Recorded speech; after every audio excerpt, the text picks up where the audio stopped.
rice balls. Look at that. Michelin type of ramen. Collaborations with famous restaurants like Santoka. Milk tea. This is 7-Eleven. In Japan. But in the US, the company is more known for Slurpees and hot dogs. It's just not as appealing. My perception is people go in there when they need to. The world's largest convenience store chain has over 13,000 locations in North America alone and made over $72 billion in sales last year. But now, it's working to bring more Japanese inspiration to its American stores. Convenience stores have historically made their money selling tobacco and gas. But now, as cigarette sales continue to decline and many expect gas sales to slow, many are racing to find other sources of revenue and doubling down on food. But shifting a business this massive is a major undertaking. This is the economics of 7-Eleven. 7-Eleven started as an American company, but it went bankrupt twice. Once in 1932 during the Great Depression, and again in 1990 as it struggled with debts. 7-Eleven is now owned by a Japanese company, Seven I Holdings. A majority stake was bought by Ito Yokado, a Japanese supermarket chain that had been operating 7-Eleven stores in Japan for more than a decade. From the beginning, the Japanese owners said American 7-Eleven, both its central operations and its franchises, had a lot of catching up to do. The Japanese model was a lot more data-driven. They would pore over what sold well at what time of day, break it down by gender and age, and use that to inform their next order decisions. The American system just wasn't as sophisticated as that. There were some major differences between US and Japanese 7-Elevens. The US stores were typically larger and attached to gas stations. The Japanese stores didn't sell gas, but had a much wider array of fresh food. Japanese stores only stocked items that would sell quickly. They had a proprietary distribution system that made multiple shipments to stores every day. Orders were customized by store, based on sales data, demographic trends, and local weather forecasts. American 7-Eleven stores were getting 2 deliveries per week, and some items were never being purchased. When American operators began counting items in their stores, some found that 40% of their products were selling less than 1 unit per month. Now, American 7-Eleven has its own distribution system, where franchises place orders every day based on company recommendations of what's selling nationally and regionally, and their own store data. They're making decisions every single day on what they're going to order based on what they understand the customer wants to purchase, what new items are going to be made available. One of the most interesting lessons that we've learned from 7-Eleven Japan is their approach to operations and to retailing, which they call Tappenkanri.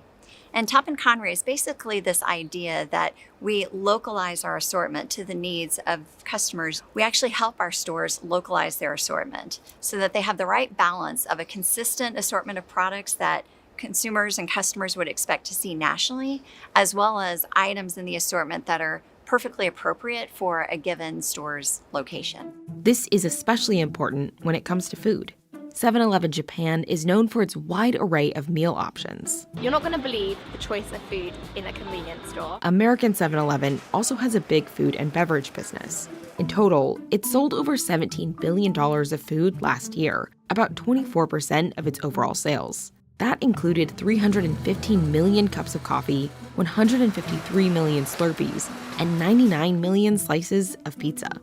But next year, it hopes to make 1/3 of its sales from store-brand goods, including food, up from less than 1/4 in 2022. That's particularly important given shifts in the convenience store industry. So if you think about what convenience stores sell, there's fuel, there's tobacco products, and there's food and snacks. Gas is already a low-margin business, and it's at risk long-term if electric vehicle adoption increases over time. Tobacco, very profitable, but people are smoking less. Food, though, is a category where demand just isn't going away. So for convenience stores, it makes sense that they would want to double down on that. 7-Eleven currently has 17 so-called commissaries around the country that make food for all of its U.S. locations. Now, it's working on upgrading them. It's partnering with Warabeya, a supplier for 7-Eleven Japan, to spearhead the effort. Warabeya's new factories in Hawaii, Texas, and Virginia can make a wider and more localized range of food than 7-Eleven has been able to stock in the past. Things like being able to cook rice en masse, new protein capabilities, all which help 7-Eleven introduce new types of products in the food area to our customers. We recently launched a product that's a spicy miso ramen soup, not something you would typically think about being sold at a 7-Eleven. It's adding a lot of items to its menu. The main question is how many customers will buy them. And this is where data comes into the question. When customers come into our stores, they're in an immediate consumption mindset. Capitalizing on this is a key priority for the company, and it plans to use its massive data operation to do it. American 7-Elevens monitor daily sales, and for loyalty members, they collect demographic information on who's buying what. The company's loyalty program has 95 million members. Building on that, the company's investing in targeted advertising on screens and TVs throughout stores. That's to spur impulse buys. It helps not only 7-Eleven, but also our advertisers, our vendors, to target our customers at the point of purchase. So for example, in the morning, we may target our customers with a message around a hot cup of coffee and a donut. Whereas later in the day, we may target our customers with an advertisement that's around a snack and a beverage from our cold vault. And for potential customers who aren't at the store, there's delivery, the fastest growing part of the company's business.